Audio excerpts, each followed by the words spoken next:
नमस्कार, आप देख रहे हैं सिटी न्यूज और गिरिडीह की तमाम छोटी बड़ी खबरों के साथ मैं हूं राहुल सिन्हा। तो आइए शुरुआत करते हैं और नजर डालते हैं आज की हेडलाइंस पर।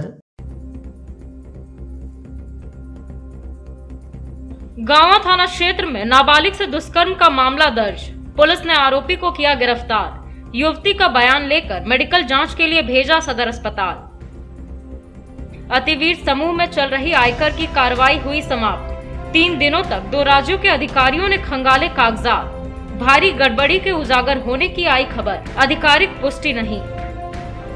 भाकपा माले ने मोहनपुर मस्जिद गली में की बैठक, स्थानीय समस्याओं के समाधान की दिशा में की पहल। कई प्रमुख लोगों ने थामा भाकपा माले का दामन। और कोरोना के बढ़ते प्रकोप के बीच प्रशासन अलर्ट, जगह जगह चलाया जा रहा है मास्क चेकिंग अभियान। इधर सदर अस्पताल में भी सघन रूप से हो रही है कोरोना की जांच।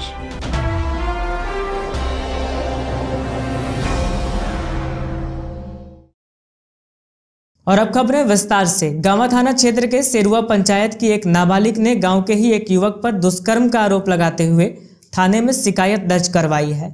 आवेदन के आधार पर पुलिस ने त्वरित कार्रवाई करते हुए आरोपी को गिरफ्तार किया और पोक्सो एक्ट के तहत प्राथमिकी दर्ज कर आगे की कार्रवाई कर रही है।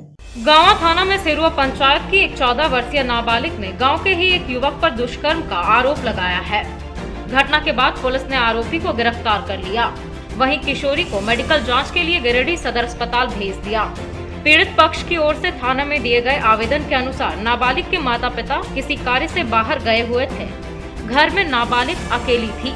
आरोप है कि देर रात चेरुआ निवासी 24 वर्षीय शादीशुदा युवक श्रवण दास घर के अंदर दीवार फांदकर प्रवेश किया और नाबालिग के साथ दुष्कर्म की घटना को अंजाम दिया। साथ ही घटना की जानकारी किसी को नहीं देने की धमकी भी दी। सुबह माता पिता के वापस आने पर नाबालिग ने उन्हें घटना की जानकारी दी, जिसके बाद शुक्रवार को गांवा थाना में आवेदन देकर परिजनों ने कार्रवाई की मांग की।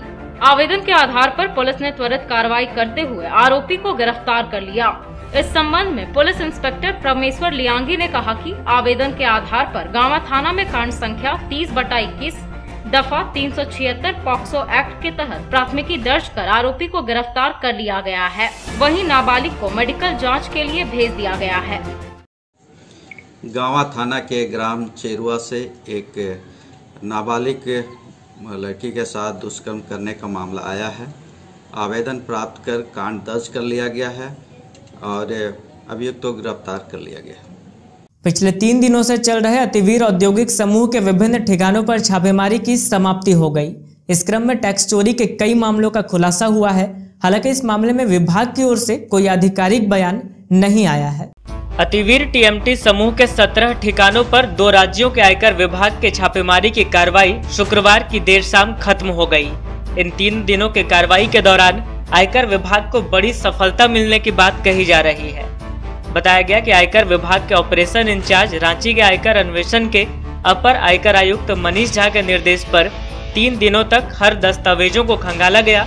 तो ऑपरेशन के लीडिंग अधिकारी धनबाद के उप आयकर निदेशक अन्वेषण आशीष कुमार के नेतृत्व में अतिवीर टीएमटी समूह के 17 ठिकानों पर 2 राज्यों के आयकर विभाग के छापेमारी की कार्रवाई शुक्रवार देर शाम खत्म हो गई। इन 3 दिनों के कार्रवाई के दौरान आयकर विभाग को बड़ी सफलता मिलने की बात कही जा रही है। बताया गया कि आयकर विभाग के ऑपरेशन इंचार्ज रांची के आयकर अन्वेषण के अपर आयकर आयुक्त मनीष झा के निर्देश पर 3 दिनों तक हर दस्तावेजों को खंगाला गया। तो ऑपरेशन के लीडिंग अधिकारी धनबाद के अपर आयकर निदेशक अन्वेषण आशीष कुमार के नेतृत्व में श्रीवीर समूह के गिरिडीह के 3 फैक्ट्री, आवास और शहर के सारे कार्यालय में 17 अलग अलग टीमों के अधिकारियों ने सर्च ऑपरेशन चलाया। आयकर विभाग के सूत्रों की माने तो श्रीवीर कंपनी समूह के निदेशक संदीप सरावगी उर्फ गुड्डू ने सेल कंपनियों के माध्यम से बड़ा पूंजी निवेश आयरन ओर के खदानों में किया था। आयकर विभाग के सूत्रों की माने तो 3 दिनों की कार्रवाई में अब तक 100 करोड़ के टैक्स चोरी का खुलासा हुआ है। वैसे विभागीय सूत्र यह भी बता रहे हैं कि टैक्स चोरी की राशि का यह आंकड़ा इससे अधिक भी हो सकता है। बताया जा रहा है कि इस छापेमारी के दौरान 2.5 करोड़ के करीब नगद जब्त किया गया है, जबकि श्रीवीर समूह के 10 से अधिक लॉकर फ्रीज किए गए हैं, जिनमें ज्वेलरी के मौजूद होने की बात सामने आई है। कई बैंक खाते भी सील किए गए हैं, जिनसे लेन देन पर आयकर विभाग ने अगले आदेश तक रोक लगा दिया है। 3 दिनों की कार्रवाई के दौरान बड़े पैमाने पर ज्वेलरी भी जब्त किए गए। विभागीय सूत्र यह भी बता रहे हैं कि श्रीवीर समूह एंड कंपनी के धनबाद, कोलकाता और जैना मोड़ में जिन कारोबारियों से संपर्क था, उनके यहाँ भी छापेमारी के दौरान कई अहम दस्तावेज हासिल हुए। इसमें जैना मोड़ के स्पंज आयरन कंपनी के मालिक एसपी सिंह के यहाँ से दस्तावेज मिले। जानकारी के अनुसार एसपी सिंह लौह अयस्क का कारोबार तो करते हैं, साथ ही एक ट्रांसपोर्टर भी है। गिरिडीह श्रीवीर टीएमटी समूह एंड कंपनी द्वारा बड़े पैमाने पर उड़ीसा के बड़बिल के आयरन ओर के खदानों में बड़े पैमाने पर पूंजी निवेश किए जाने की बात कही जा रही है। जानकारी के अनुसार आयकर विभाग को इससे जुड़े कुछ दस्तावेज हाथ लगे हैं, तो उन्हें विभाग द्वारा खंगाला जा रहा है। फिलहाल यह स्पष्ट नहीं हो पाया है कि खदानों में कितना पूंजी निवेश किया गया। आगामी 9 अप्रैल को जिले में आयोजित होने वाले बार एसोसिएशन के चुनाव को लेकर अधिसूचना जारी कर दी गई है। चुनाव से संबंधित कार्यों को लेकर आगामी 23 मार्च को वकालत खाना में विशेष बैठक आयोजित की जाएगी, जिसमें नामांकन की तिथि, नामांकन पत्रों की जांच समेत अन्य निर्णय लिए जाएंगे।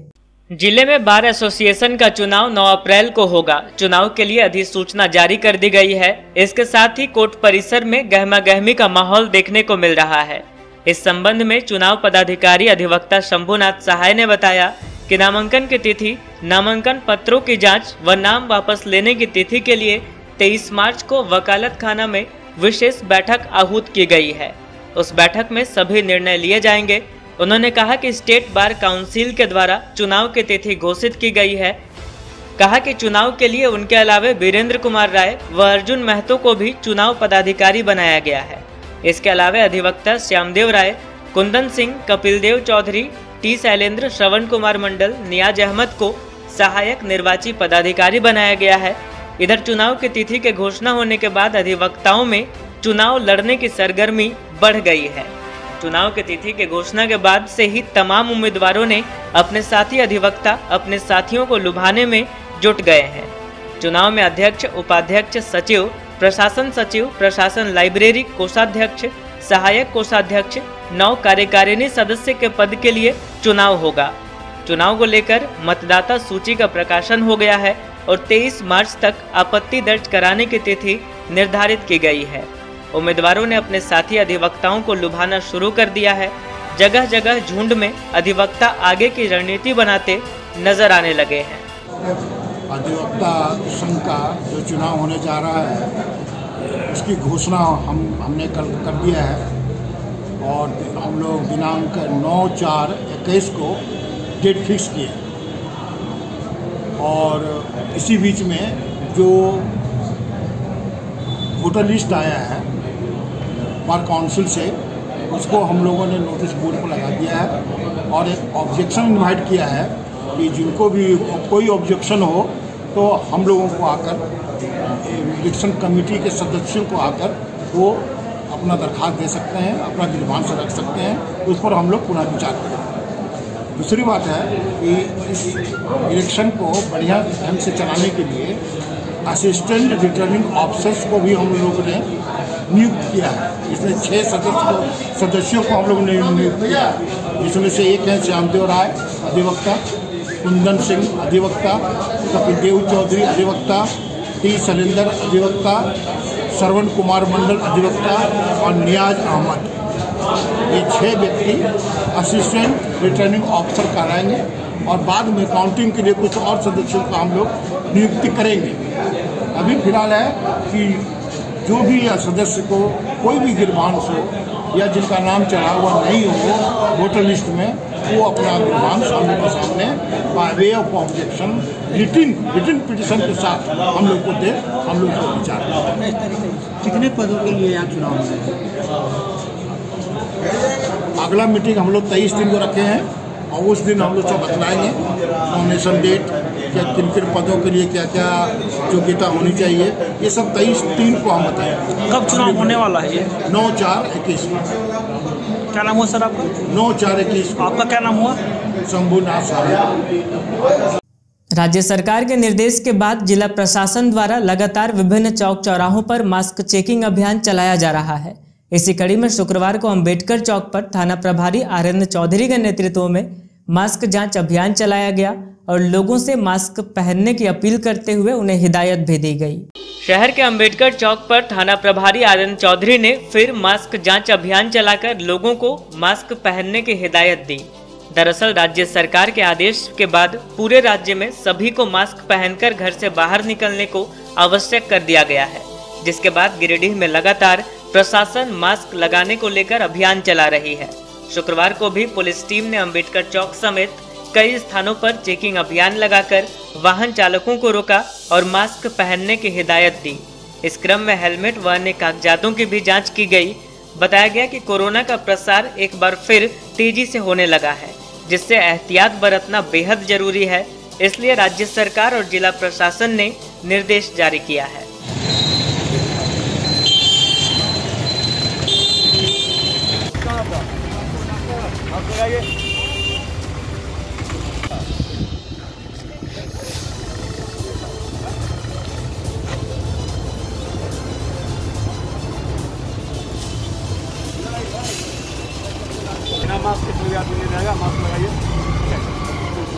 अन्य राज्यों में कोरोना के मामलों में बढ़ोतरी को देखते हुए गिरिडीह स्वास्थ्य विभाग भी अलर्ट मोड पर है।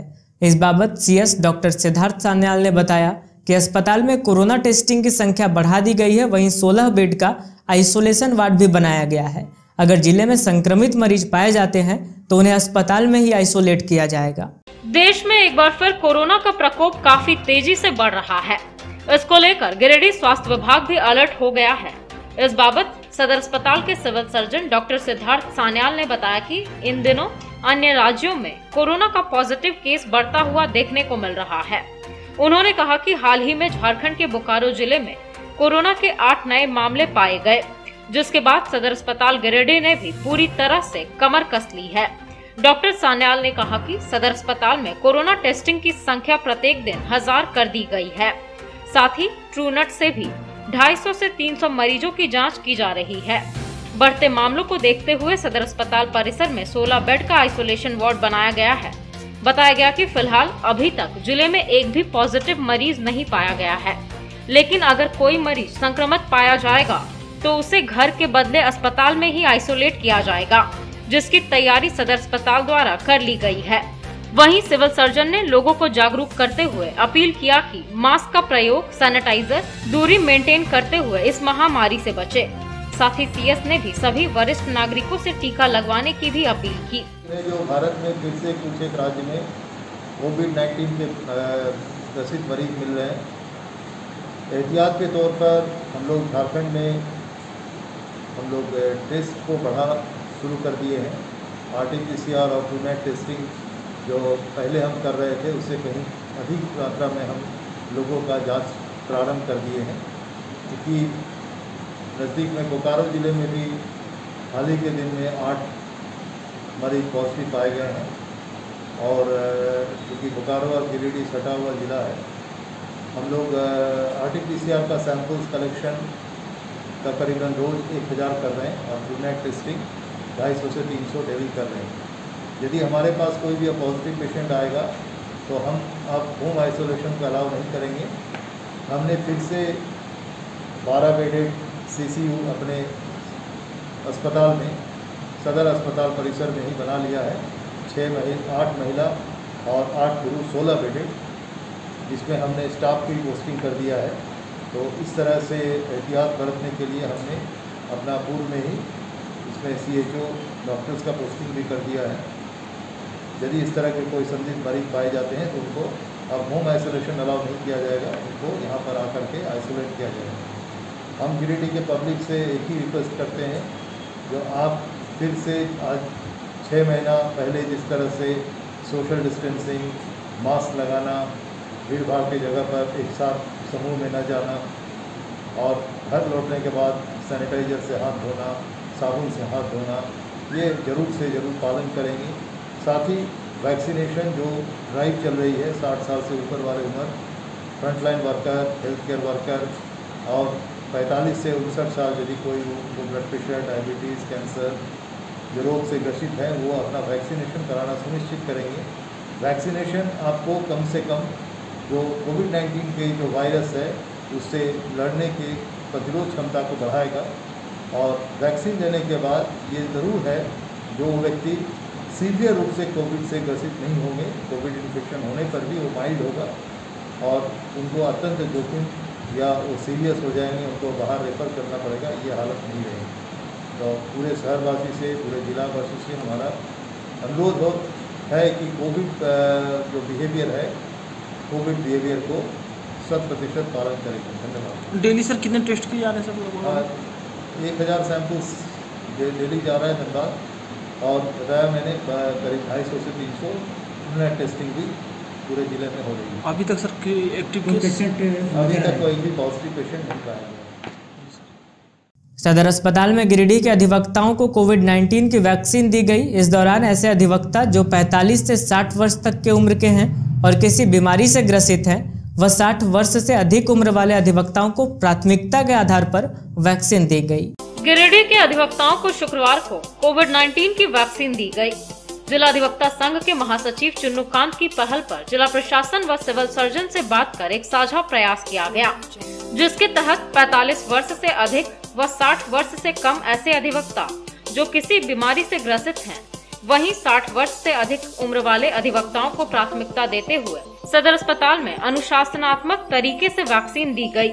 मौके पर महासचिव चुन्नूकांत, बाल गोविंद साहू, महेश सिंह, जयंत सहाय, रंजीत वर्मा, मुरारी सिन्हा, कला सहाय, शंभुनाथ सहाय, संतोष कुमार मिश्रा, नकुल शाह, उदय कुमार दुबे, गौरी शंकर सहाय, नित्यानंद तिवारी, दिनेश चंद्र सहित कई लोग उपस्थित थे।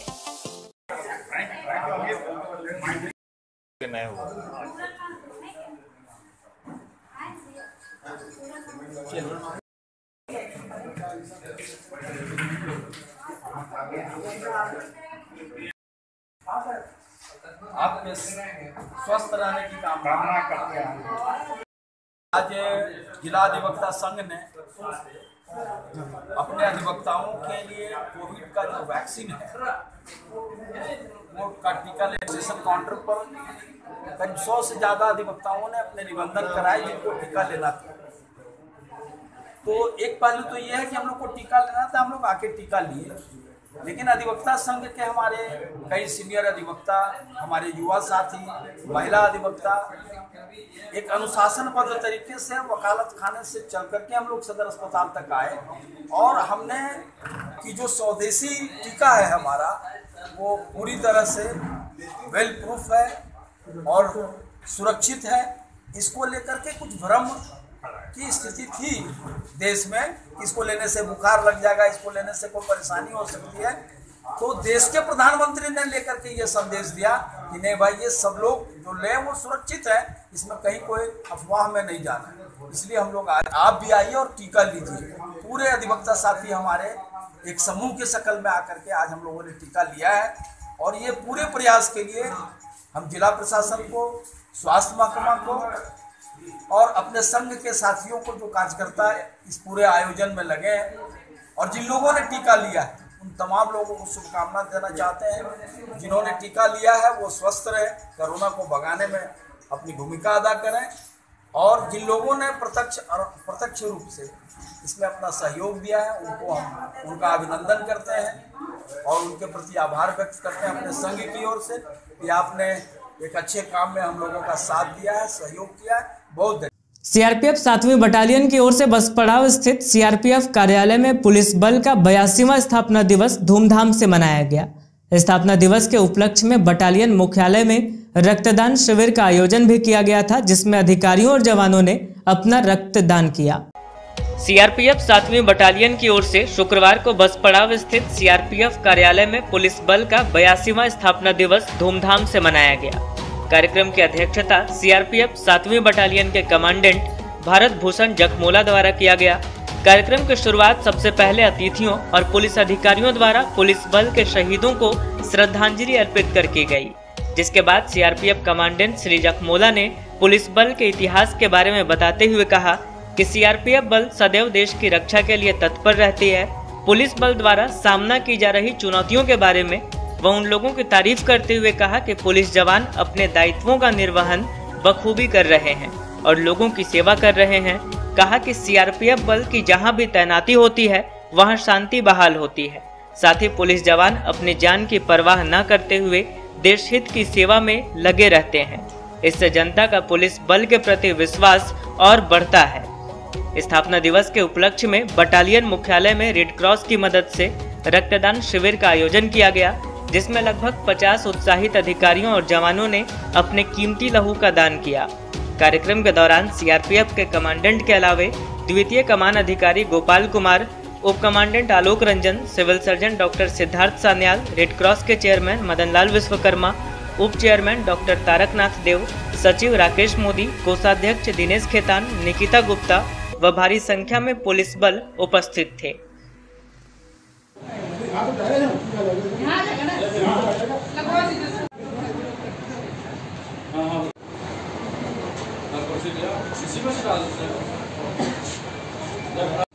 एक ही लाए शुक्लेश्वर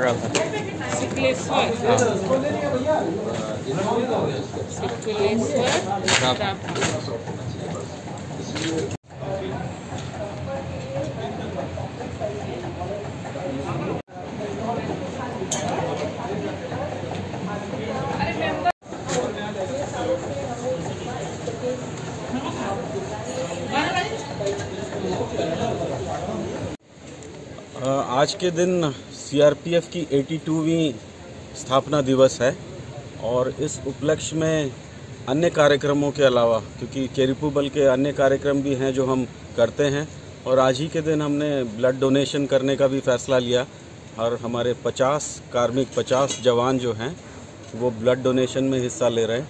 और आगे भी जैसे जैसे हमें परिचालनी गतिविधियों से समय मिलता रहेगा तो हम आगे भी ये कार्य करते रहेंगे। और रेड क्रॉस का मैं विशेष धन्यवाद अदा करना चाहता हूं कि इनकी टीम ने जो यहां आकर हमारे इस कार्यक्रम को सफल बनाया, इनका सहयोग हमेशा से सराहनीय रहता है। डॉक्टर सान्याल सिविल सर्जन जो हैं, हमेशा इनका कोऑपरेशन, इनका सहयोग हमारे साथ में रहता है। मैं सभी का जो इनकी टीम है और जो इनका जो कोऑपरेशन है, इनका सानिध्य है, और आप सभी लोगों का बहुत बहुत आभार व्यक्त करता हूं और आप लोगों का बहुत बहुत धन्यवाद अदा करता हूँ। प्रांगण में उनका 82nd स्थापना दिवस पर जो ब्लड डोनेशन कैंप भारतीय रेड क्रॉस सोसाइटी के द्वारा कमांडेंट साहब और उनके कर्मियों के प्रोत्साहन से प्रारंभ किया गया है, ये बहुत ही महती कार्य है और हम इसकी शुभकामनाएं देते हैं हमारे जवान को, हमारे कमांडेंट साहब को और भारतीय रेड क्रॉस सोसाइटी के सचिव और कोषाध्यक्ष और अध्यक्ष को, जो ये काम को आगे भी वो करते रहेंगे। आज 7 बटालियन कैंप में स्थापना दिवस के अवसर पर कैंप लगाया गया है और मैं भारत भूषण जी जो हमारे कमांडेंट हैं उनको मैं और उनके जवान को बहुत बहुत धन्यवाद देता हूं कि अच्छा कार्य लोग कर रहे हैं। और इन लोग जब भी हम लोग जरूरत पड़ता है तो इन लोग बराबर तैयार रहते हैं, कभी भी ब्लड की कमी नहीं होने देते हैं। और मैं फिर श्री भारत भूषण जी को, कमांडेंट साहब को बहुत बहुत धन्यवाद देता हूं भारतीय रेड क्रॉस सोसाइटी की तरफ से। हर वर्ष की तरह इस वर्ष भी ये ब्लड डोनेशन कैंप लगाया गया है। जब भी रक्त की कमी होती है, सीआरपीएफ का काफ़ी सहयोग मिलता है हमें। यहाँ के जवान हमेशा तत्पर रहते हैं ब्लड देने के लिए और मैं इनको भी आश्वस्त करता हूँ कि आपका रक्त कभी भी बेकार नहीं जाएगा। आपका रक्त किसी की भी ज़िंदगी बचाने के काम आता है और आपका यह सहयोग जो हर समय, हर 365 दिन हमें 24 घंटा आपका सहयोग मिलता है ब्लड डोनेशन पर, इसके लिए मैं रेड क्रॉस की ओर से आपका बहुत बहुत धन्यवाद करता हूँ, अभिनंदन करता हूँ। इसी तरह आपका सहयोग रेड क्रॉस की तरह बना रहे तो इससे हम लोग जो अपने स्लोगन को साकार कर पाते हैं कि जिले में रक्त की कमी से किसी को मरने नहीं दिया जाएगा। ये जब आपका सहयोग रहता है तभी हम लोग इस स्लोगन को भी साकार कर पाते हैं। धन्यवाद। वार्ड नंबर 9 के दिवंगत वार्ड पार्षद स्वर्गीय अमित बर्दियार की दूसरी पुण्यतिथि पर शास्त्री नगर में एक श्रद्धांजलि सभा का आयोजन किया गया। इस दौरान मोहल्ले वासियों ने अमित बर्दियार के चित्र पर पुष्प अर्पित कर उन्हें श्रद्धांजलि अर्पित की और उनके द्वारा किए गए कार्यों की सराहना की। नगर निगम क्षेत्र अंतर्गत वार्ड नंबर 9 के दिवंगत वार्ड पार्षद स्वर्गीय अमित बर्दियार की दूसरी पुण्यतिथि पर शास्त्री नगर में एक श्रद्धांजलि सभा का आयोजन किया गया। सभा में मौजूद मोहल्ले वासियों ने दिवंगत वार्ड पार्षद अमित बर्दियार के चित्र पर पुष्प अर्पित कर उन्हें श्रद्धांजलि दी और उनके द्वारा किए गए कार्यों की सराहना की। मौके पर रंजन बर्दियार, विकास कुमार सिन्हा, अनिल कुमार, पपिंदर राणा, ओमकार सिंह, राज सिन्हा, श्याम कुमार, मुकेश यादव, पिंटू सिन्हा, संजीव सिन्हा, पार्थ कश्यप, दिव्यांश कुमार, बबलू सिन्हा, शेखर सिंह, सन्नी सिंह, रामजी, मृणाल सिन्हा सहित कई लोग मौजूद रहे।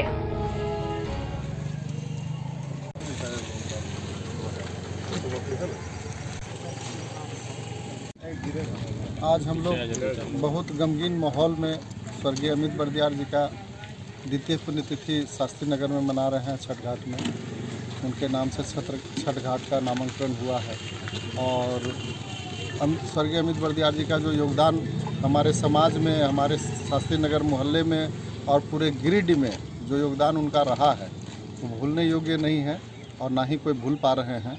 आज भी हम लोग के दिल में बसे हुए हैं और हम लोग का एक आगे हम लोग सर्वसम्मति से निर्णय लिए हैं कि उनका एक स्टैचू हम लोग यहाँ पे छठ घाट में मोड़ पे लगाएंगे और ताकि उनका दिवंगत आत्मा को शांति मिले और हम लोग के दिल में सदैव बसे रहे। लोग अमित बर्दियार जो हम लोग के लोकप्रिय पार्षद, हमारा छोटा भाई की द्वितीय पुण्यतिथि पर हम लोग अमित बर्दियार छठ घाट में उपस्थित हुए हैं श्रद्धांजलि देने के लिए और हम लोग सब लोग निर्णय लिए हैं कि छठ घाट पे अमित बर्दियार का एक स्टैचू जो बनाया जाएगा, बहुत जल्द ही उस पर हम लोग क्रियान्वयन करेंगे, जिसमें विशेष सहयोग हमारे रंजीत सिन्हा बबलू जी और बाकी सभी शास्त्री नगरवासी मिलकर करेंगे। वन विभाग की टीम ने गुप्त सूचना के आधार पर कार्रवाई करते हुए गांवा के गरही सांक और तिसरी के मानपुर के जंगलों से सखुआ बोटा लदा 2 ट्रैक्टर को जब्त किया है। इस बाबत बताया गया कि गुप्त सूचना मिली थी, जिसके आधार पर उक्त स्थानों पर छापेमारी कर दोनों ट्रैक्टरों को जब्त किया गया और वन अधिनियम के तहत दोनों ट्रैक्टर मालिकों पर कार्रवाई की जाएगी। वन विभाग की टीम ने गुप्त सूचना के आधार पर गुरुवार की देर रात गांवा के गरही साख के जंगल और तिसरी के मानपुर के जंगल से सखुआ बोटा लदा 2 ट्रैक्टर को जब्त कर लिया है। इस बाबत गांवा वन प्रक्षेत्र के रेंजर अनिल कुमार ने बताया कि गुप्त सूचना मिली थी कि गांवा के गरही साख जंगल से राजोखार निवासी शंकर साव का ट्रैक्टर में सखुआ बोटा और तिसरी के मानपुर जंगल से लोकाय नयनपुर निवासी रामचंद्र राय के ट्रैक्टर में सखुआ बोटा लादकर परिवहन किया जा रहा है। सूचना के आधार पर वन विभाग की टीम ने छापेमारी कर दोनों ट्रैक्टरों को जब्त कर लिया है और वन अधिनियम के तहत दोनों ट्रैक्टर मालिकों पर कार्रवाई की जाएगी। कहा कि किसी भी सूरत पर जंगल को काटने वाले लोगों को छोड़ा नहीं जाएगा और वन विभाग की टीम लगातार छापेमारी अभियान चला रही है।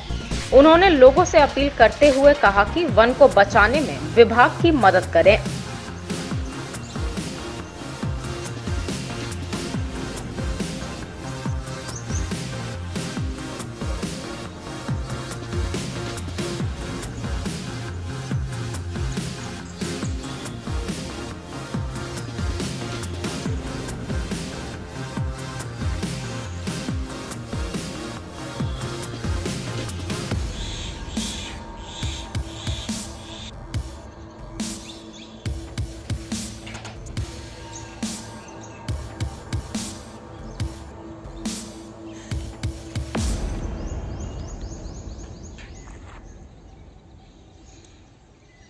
रात में सूचना मिली थी कि राजोखार के जंगल से राजोखार के शंकर साहब के द्वारा गरही साख जंगल से लकड़ी काट के लाया जा रहा है ट्रैक्टर में।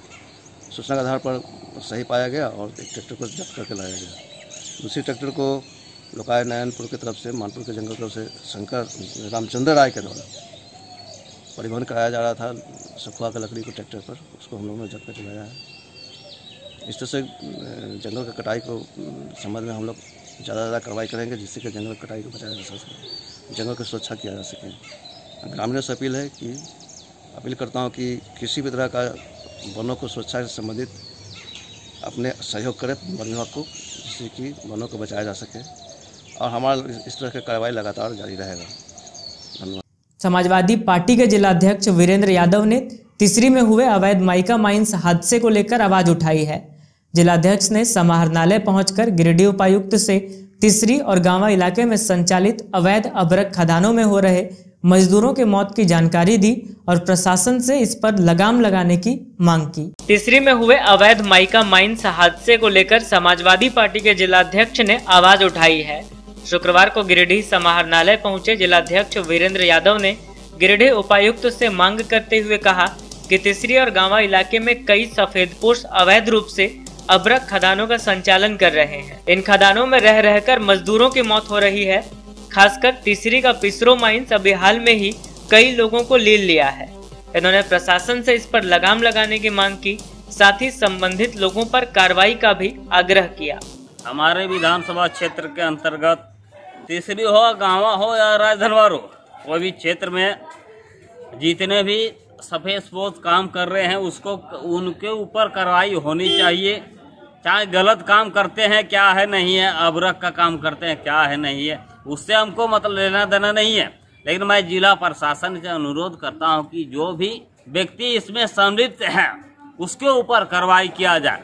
मेरे जिला प्रशासन से भी बात हुई है, जो सरकार में जो भी आदमी है क्या है नहीं है हमको मतलब नहीं है। हमारी बात हुई है, एसपी साहब से भी बात हुई है, डीसी साहब से भी बात हुई है, क्या है नहीं है। पिसरो खास करके पूरा जिले में तीसरी प्रखंड का नंबर 1 जिला के प्रखंड बन गया है। उस पर सरकार क्या कार्रवाई कर रही है, उसमें तो हमको नहीं समझ आ रहा था कि तो कार्रवाई कर रही है। क्या हुआ थी फिशरो माइंस में?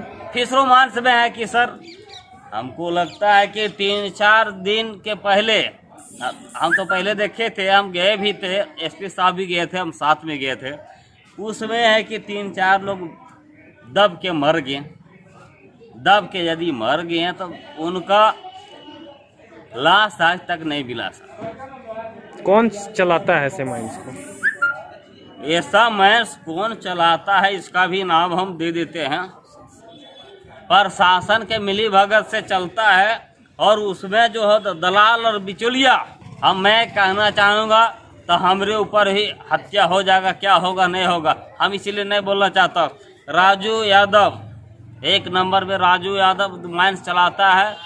फिर है कि उसका दलाल कारू बर्नवाल वो भी चलाता है। क्या चाहते हैं? हम चाहते हैं कि ऐसे लोगों पर जो नकेल कसना चाहिए, प्रशासन का नकेल कसा जाए और त्वरित कार्रवाई करके उसको उचित मुआवजा मिले।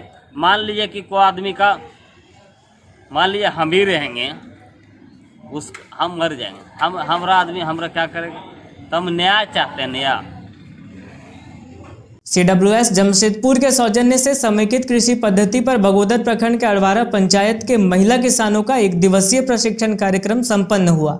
बताया गया कि पंचायत में भोजन एवं पोषण की स्थिति में सुधार के लिए व्यापक कार्यक्रम संचालित किए जा रहे हैं। CWS जमशेदपुर के सौजन्य से समेकित कृषि पद्धति पर बगोदर प्रखंड अंतर्गत अड़वाड़ा पंचायत के महिला किसानों का 1 दिवसीय प्रशिक्षण कार्यक्रम संपन्न हुआ। इस प्रशिक्षण कार्यक्रम में 40 महिला किसानों ने भाग लिया। विदित हो कि CWS जमशेदपुर द्वारा बगोदर प्रखंड के अड़वाड़ा पंचायत में भोजन एवं पोषण की स्थिति में सुधार हेतु व्यापक कार्यक्रम संचालित किया जा रहा है। संस्था का मानना है कि बीमारियों से तथा कुपोषण से अगर लड़ना है और एक स्वस्थ समाज का निर्माण करना है तो लोगों के पोषण की स्थिति में सुधार आना अति आवश्यक है। यह तब संभव होगा जब लोग अपने कृषि की पद्धतियों में बदलाव लाएंगे। इसी उद्देश्य की पूर्ति हेतु यह प्रशिक्षण कार्यक्रम आयोजित किया गया था। प्रशिक्षण कार्यक्रम में बतौर प्रशिक्षक बनवासी विकास आश्रम के सचिव सुरेश कुमार शक्ति ने समेकित कृषि पद्धति पर विस्तार से लोगों को बताया। उन्होंने कहा कि कृषि का तात्पर्य सिर्फ खेती बाड़ी से नहीं है। कृषि के कई उपतंत्र हैं, जिनमें प्रमुख रूप से पशुपालन, पक्षी पालन, मत्स्य पालन, पेड़ पौधे, जल, मिट्टी हैं। ये सभी एक दूसरे के पूरक हैं। इनमें परस्पर समन्वय स्थापित कर किसान अपनी आमदनी को बढ़ा सकते हैं। प्रशिक्षण के दौरान जैविक कृषि, मिश्रित खेती, लेयर खेती, तिरंगा भोजन इत्यादि के बारे में बताया गया। किसानों को अपने पास उपलब्ध संसाधनों से ठोस खाद्य, तरल खाद्य, जैविक कीटनाशक बनाने के कई विधियों की जानकारी दी गई। प्रशिक्षण कार्यक्रम का संचालन CWS के कार्यक्रम समन्वयक महेंद्र कुमार तिवारी ने किया। इस शिविर में विनय कुमार पाठक, भागीरथी देवी, अक्षय कुमार, अंजू मारा, मुनिया देवी, खिरिया देवी, सोहर महतो, सुनीता हेमब्रम, अंजू देवी, फूल कुमारी, खगिया देवी समेत अन्य कई लोगों ने भाग लिया। यह चीज है तो हरा बहार बनाने के लिए आपको हरी पत्ती काम आएगा। गोबर से आपको फास्फोरस, अल्मोनियम वगैरह तैयार होगा। आप जब गोहाल बाढ़ के देते हैं, गोहाल का बाढ़ के इसमें आप डालेंगे तो स्वाभाविक है गोहाल बाढ़ते हैं तो उसमें गाय का पेशाब भी मिला हुआ रहता है। सुबह का जो गोहार बाढ़ के निकालते हैं उसमें गौमूत्र रहता है, गौमूत्र का अंश उसमें रहता है। तो वो जब गया गौमूत्र तो आपको यूरिया पैदा किया, गौमूत्र का अंश बाढ़न सोढ़न में गया तो उससे यूरिया बन गया। तो ये पूरा खाद जब आपका बनेगा वो वही खाद बनाएगा पूरी तरह से तिरंगा भोजन पेड़ के लिए। खाली गोबर आप डाल देने से पेड़ पौधों का तिरंगा भोजन नहीं होता। आप अगर पूरा चीज मिला के बनाते हैं तो आपका तिरंगा भोजन पेड़ पौधों के लिए तैयार होता है, जिस तरह आदमी का तिरंगा भोजन होता है उस तरह का। अब इसको बनाने में किनको किनको दिक्कत है, किन्हीं को परेशानी होगी कि हमारे यहाँ घास पात नहीं है, हमारे यहाँ हरियर पत्ता नहीं है, हमारे यहाँ गोबर नहीं है,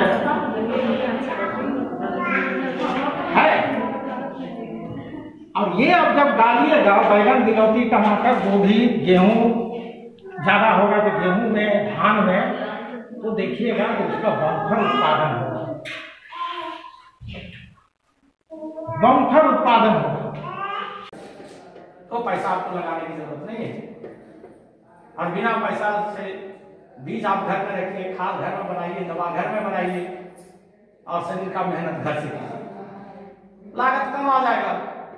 लागत जो ही लागत कम आया तो आपको खेती फायदा मंद बुझाने लगेगा ना। एक दुकान से लाया हम 10 रुपये का सामान, उसको 12 रुपये में बेच दिए, कितना फायदा हुआ? 2 रुपये फायदा हुआ।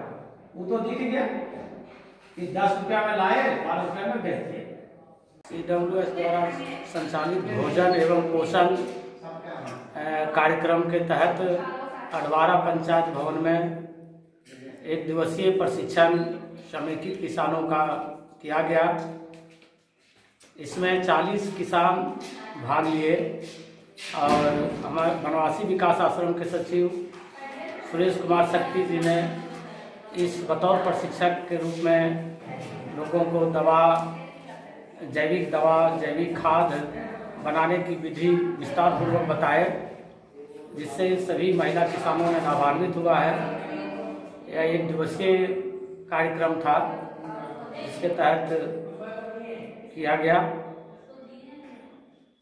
भाकपा माले ने मोहनपुर स्थित मस्जिद गली में स्थानीय लोगों के साथ उनकी समस्याओं को लेकर चर्चा की और एक कमेटी का गठन कर समस्याओं के समाधान के लिए संघर्ष करने का आह्वान किया। पार्टी के आह्वान पर मौजूदा लोगों ने भी एकजुट होकर समस्याओं के निदान के लिए आवाज उठाने का ऐलान किया।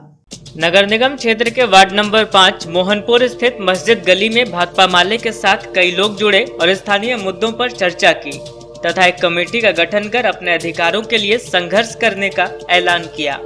यहाँ कार्यक्रम की अगुवाई पार्टी की नगर इकाई द्वारा की गई, जिसमें मुख्य रूप से पार्टी नेता राजेश कुमार यादव, राजेश कुमार सिन्हा, मनोवर हसन बंटी, नौशाद अहमद चांद, निशांत भास्कर आदि मौजूद थे।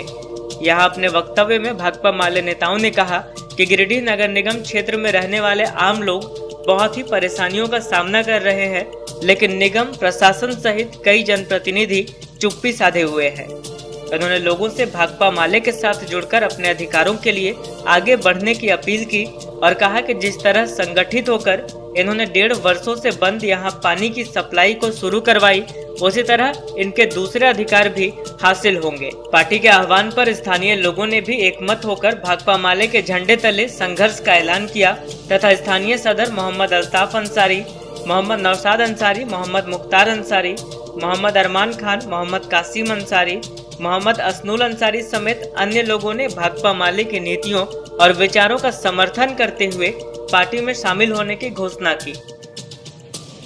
यहाँ गिरिडीह शहरी क्षेत्र के वार्ड नंबर 5 मस्जिद गली में आज स्थानीय लोगों ने भाकपा माले को यहाँ बुलाया। यहाँ एक मीटिंग हुई है। अभी कुछ दिन पहले भी यहाँ माले के लोग आए थे यहाँ के लोगों का सवाल जानने के लिए। तो यहाँ पानी का एक बहुत गंभीर समस्या बना हुआ था।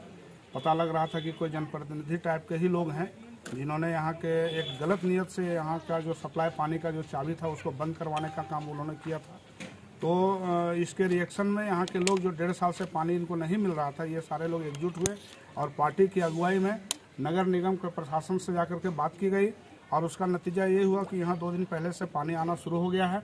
हम इसके लिए नगर निगम के सिस्टम को धन्यवाद देते हैं, लेकिन साथ में आगाह भी करते हैं कि यदि इस तरह का फिर कभी अगर ऐसा किया गया तो हमारी पार्टी यहाँ के लोगों को लेकर के हम लोग आंदोलन करने को बाध्य होंगे। दूसरी बात, यहाँ लोगों ने माले का एक यूनिट का गठन करने का निर्णय लिया है, क्योंकि इनके बहुत सारे सवाल हैं जो नगर निगम प्रशासन से, गिरिडीह प्रखंड से या सर्किल से जुड़े हुए हैं, बिजली विभाग से जुड़े हुए हैं, शिक्षा विभाग से जुड़े हुए हैं, हॉस्पिटल से जुड़े हुए हैं।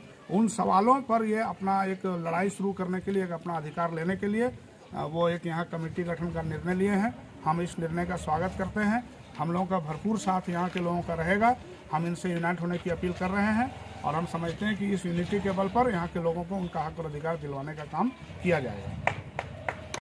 अलग अलग वार्ड में जो प्रोग्राम चल रहा है कि समस्या क्या है और उसका समाधान कैसे होगा, उसी को लेकर वार्ड नंबर 5 में चूँकि 1.5 साल से यहाँ पानी की समस्या थी और माले की टीम ने प्रशासन से मिले, यहाँ का नगर निगम से मिला और तुरंत काम हो गया। हम देखते हैं कि प्रशासन, नगर निगम प्रशासन जब भाकपा माले टीम जाती है तो बड़ा एक्टिव होकर काम करते हैं। उसी प्रकार हम चाहते हैं कि सभी दल के सपोर्ट में सभी दल के लोग जाए और इसी प्रकार काम करें। लेकिन होता क्या, दूसरे दल के लोग सिर्फ चुनाव के समय जाते हैं और वोट के समय जाते हैं, उसके बाद ना जनता से कोई क्वेश्चन रहता है ना जनता का सवाल रहता है। तो हम तमाम गिरिडीह वासियों से निवेदन करेंगे, तमाम वार्ड के लोगों से निवेदन करेंगे कि आप लोग एक्टिव हो जाइए और जितने भी जब प्रतिनिधि हैं उनको पकड़ पकड़ के पूछिए कि आखिर आप चुनाव में ही क्यों आते हैं। अभी जो मेरा समस्या है नाली का, गली का, पानी का, बिजली का, उस समय आप क्यों नहीं आते। भाकपा माले हर एक तरफ वैसे जनप्रतिनिधियों का भी उजागर करेगी नाम, और एक एक मोहल्ला, एक एक घर में भाकपा माले की टीम आने वाली है।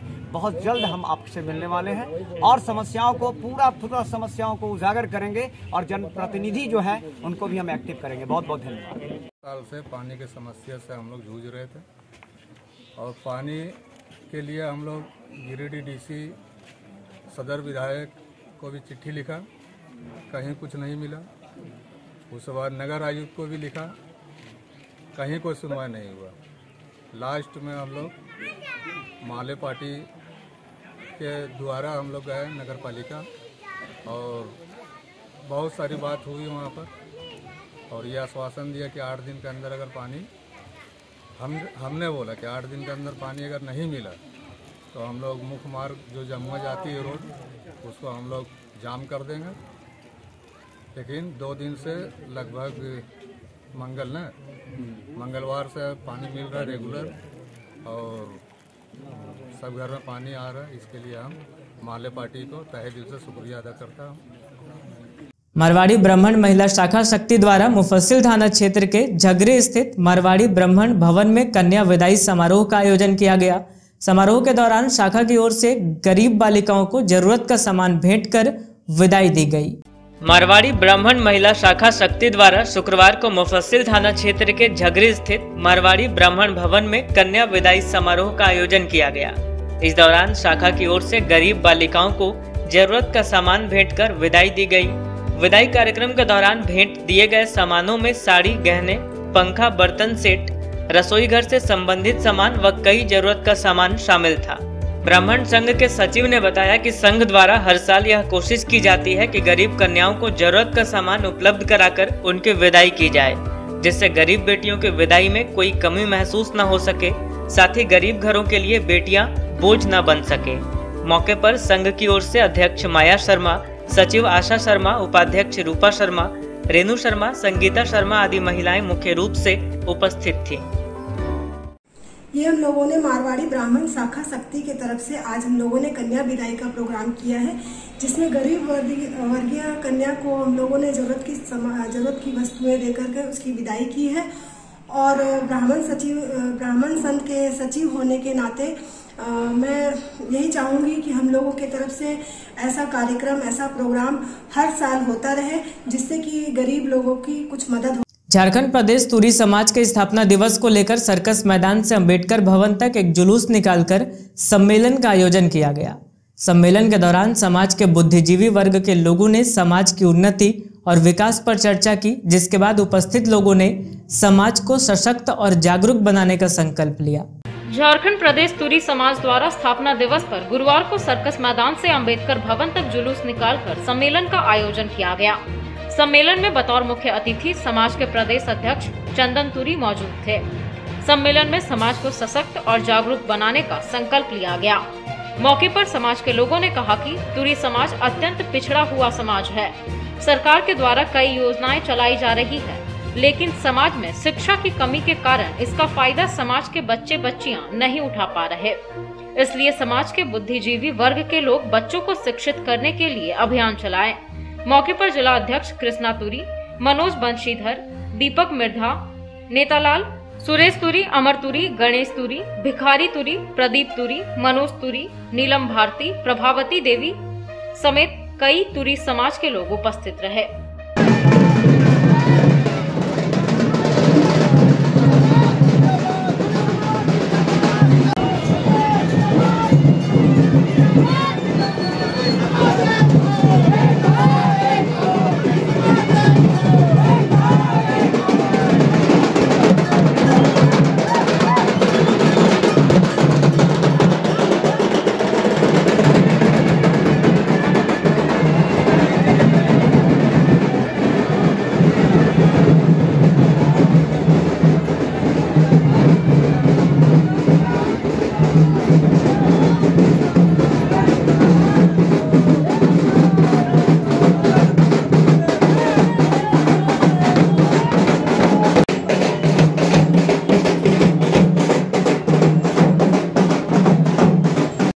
समाज में जो कुरीतियां हैं, जो शोषण हो रहा था, अब हमें ये पावर कहां से आया? सन 1919 में साउथ ब्यूरो कमेटी भारत आया था।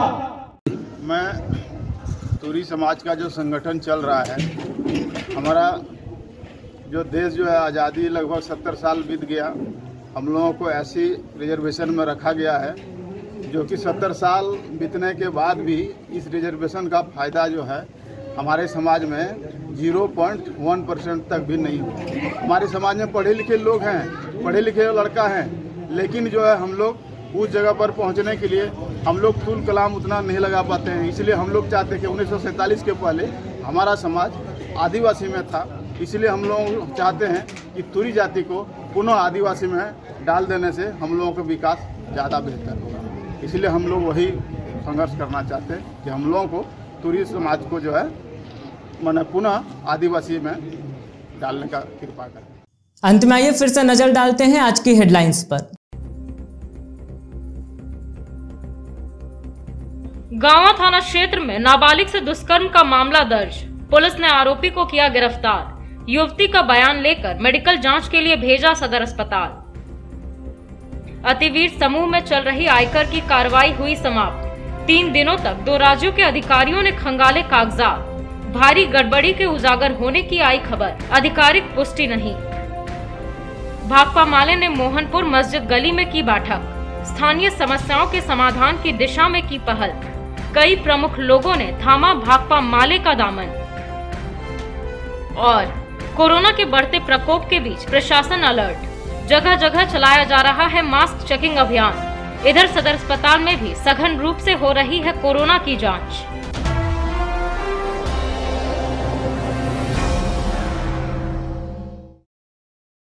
तो आज के अंक में बस इतना ही। अगले अंक में फिर होगी मुलाकात कुछ अन्य खबरों के साथ। तब तक दीजिए हमें और हमारी पूरी टीम को इजाजत। नमस्कार।